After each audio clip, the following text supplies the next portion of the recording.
একটা দেবীর নাম কি ছিল? উজ্জা দেবী। আর একটা নাম ছিল সুয়া খোদা। ওদের খোদার নাম ছিল কি? সুয়া।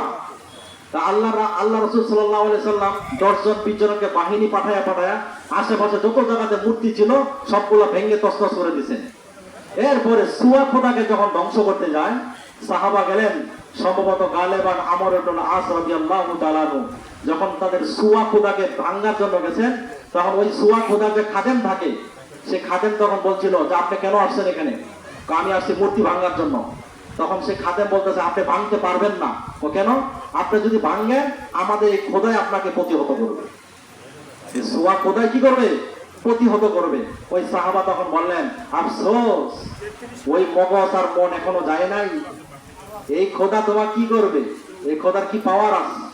এই কথা বলার সাথে সাথে ওই সাহাবা এমন দূরে একটা বাড়ি মারলেন, একটা আঘাত করলেন, সেই সুয়া খোদা ভেঙ্গে চুরে তছনছ হয়ে গেছে। বলি না সুবহানাল্লাহ। এরপর সাহাবা বললেন, ওই সুয়া খোদার খাদেমকে বললেন, দেখলা তো কি হইলো? দেখলা তো কি হইলো? এটা দেখার সাথে সাথে ওই খাদেম ভয় পেয়ে যায় এবং সঙ্গে সঙ্গে বললেন আসলামতু লিল্লাহি রাব্বিল আলামিন, আমি আল্লাহর উপর মুসলমান হয়ে গেছি, ঈমান এনেছি। সুবহানাল্লাহ। তা আমাদের ভিতরে তো কিছু খোদা আছে, আছে না নাই? এই যে সভাপতি সাহেব বললেন, আমাদের ভিতরে কিছু পশু আছে না নাই? এই পশুগুলো আমাদেরকে এমন ভাবে জেগে বসছে।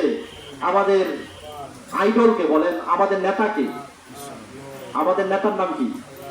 জনাবে মুহাম্মদ রাসূলুল্লাহ সাল্লাল্লাহু আলাইহি ওয়াসাল্লাম। তিনি কি আমাদের কি একটা সাইডের নেতা না সব সাইডের নেতা? বলেন সব সাইডের। হ্যাঁ, তিনি আমাদের ওয়াল সাইড, তিনি আমাদের নেতা। কিয়ামতের ময়দানে এই দুনিয়ার নেতা থাকবে না ওই নেতা থাকবে? দুনিয়া কিয়ামতের ময়দানে নবী রাসূলগণ নাফসি নাফসি করবে, ঠিক না? ঠিক, নাফসি নাফসি, আমার কি হবে, আমার কি হবে। আচ্ছা, আমরা যখন সেলুনে চুল কাটতে যাই, চুল কাটার সময় ওই ঘরটার ভিতরে কতগুলো মডেল দেওয়া থাকে না? ওখানে কি নবী রাসূলের ছবি থাকে? বুজুর্গদের, পিসাবদের ছবি থাকে নাকি? কাদের ছবি থাকে বলেন? কাদের ছবি থাকে? বিভিন্ন নায়ক, তারপরে বিভিন্ন যাদেরকে আপনার সেলিব্রিটি মনে করেন। আমি যে আগে বললাম না, ওই যে চতুষ্পদ জানোয়ারের মতো, ওরা আকাশে উঠুক না কেন, আল্লাহ বলেন ওরা হলো গরু ছাগলের চাইতে আরো খারাপ, ঠিক না? ঠিক। তা আমরা যখন চুল কাটতে যাব তখন কিন্তু ওখানে কিছু আইডল দেওয়া থাকে, নমুনা দেওয়া থাকে। অর্ধেকটা নারিয়া হয়ে যায় আর অর্ধেকটা এই 1.5 হাত লম্বা চুল, ঠিক না? ঠিক। এরকম আপনি আমার ছেলে সন্তানটা করে কি করে না বলেন? আচ্ছা বলেন, হাদিসের মধ্যে আসছে মান তাশাব্বাহা বিকাউমিন ফাহুয়া মিনহুম, যেই জাতি যার সাথে সাদৃশ্য রাখবে, যাকে যার মতো দেখা যাবে, কিয়ামতের মধ্যে, কিয়ামতের ময়দানে সে ওই দলেরই ধরা হবে, ঠিক না? ঠিক। তা আপনার চুলের মডেলটা কার মতো হবে? আর রাসূল বলে যায় নাই? রাসূল তো তরিকা বলছেন, এই তরিকার বাইরে চুল কাটা যাবে না। এই জন্য আমরা প্রত্যেকটা সেক্টরে, প্রত্যেকটা জায়গাতে আমরা আমাদের নবীজিকে কি বানাবো?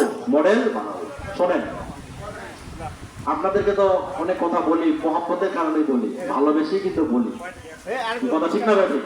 আল্লাহ পাক রব্বুল আলামিন কোরআনুল কারীমে বলছেন, ইয়া আইয়ুহান নাসু তাকু রাব্বাকুম ইন্না জালজালাতাস সাআতি শাইউন আযীম ইয়াওমা তারাউনাহা তাযহালু কুল্লু মুরজিআতিন আম্মা আরদাত ওয়া তাদাউ কুল্লু যাতি হামলিন হামলাহা ওয়া তারান নাসা সুকারা ওয়া মা হুম বিসুকারা ওয়ালাকিন্না আযাবাল্লাহি শাদীদ। আল্লাহ বলেন, ইয়া আইয়ুহান নাস, হে মানুষ, তোমরা তোমাদের রবকে ভয় করো, আল্লাহকে ভয় করো। ইন্না জালজালাতাস সাআতি শাইউন আযীম, কিয়ামতের প্রকম্প, কিয়ামতের যে ভূমিকম্প হবে, হ্যাঁ, কিয়ামতের আগে কি, কিয়ামত যখন অনুষ্ঠিত হবে একটা ভূমিকম্প কাঁপুনি হবে না? আল্লাহ বলেন ইন্না জালজালাতাস সাআতি শাইউন আযীম, কিয়ামতের প্রকম্প খুবই মারাত্মক প্রকম্প। কেমন প্রকম্প হবে?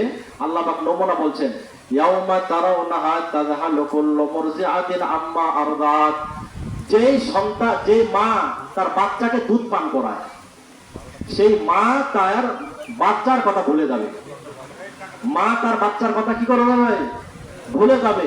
আর যেই মায়ের পেটে সন্তান আছে, গর্ভে সন্তান আছে, আল্লাহ বলেন ওয়া তাদাউ কুল্লু যাতিন হামলিন হামলাহা, আর ওই গর্ভবতী মা তার সন্তানকে খালাস করে দিবে, অটোমেটিক খালাস হয়ে যাবে। এই কিয়ামতের এত বড় প্রকম্পিত হবে। আর কি হবে? ওয়া তারান নাসা সুকারা, মানুষগুলো মাতালের মতো চলতে থাকবে। ওয়া মা হুম বিসুকারা, আসলে মানুষগুলো মাতাল না।